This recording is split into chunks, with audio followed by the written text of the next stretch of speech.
Kenya has formally launched a new, Chinese-financed railway which should extend across East Africa to reach South Sudan, Congo and Burundi. The first section will link the Kenyan port of Mombasa to the capital, Nairobi, reducing the journey time from 15 hours to about 4. It is said to be the country's biggest infrastructure project since independence 50 years ago. The cost of the railway will be $5.2 billion, £3.2 billion, mostly funded by China. Some Kenyans have complained that the contract was given to the Chinese state-owned China Road and Bridge Corporation, CRBC, without going to tender. Kenyan President Uhuru Kenyatta and his Chinese counterpart Xi Jinping agreed the deal in August in Beijing. It is also hoped that the railway will reduce congestion in Mombasa, one of Africa's busiest ports. The current railway network dates back to the colonial era. After the Nairobi section is finished, with completion due in 2017,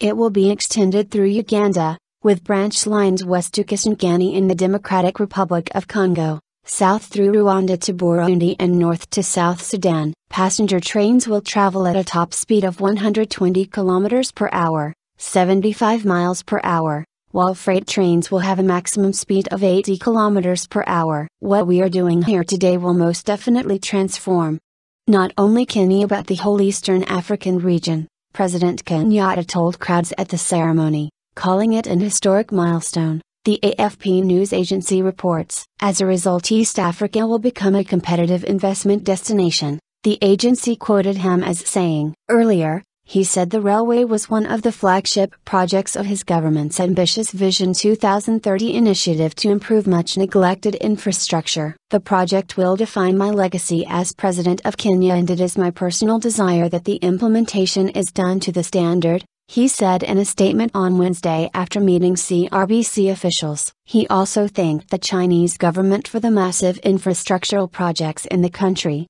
which reduced the cost of doing business and created employment through increased investments. Kenya would be working closely with Uganda and Rwanda during the first phase, which would boost ties between the neighbors, he added. Kenya will fully meet its obligations towards the project. I will personally oversee its implementation, Mr. Kenyatta said.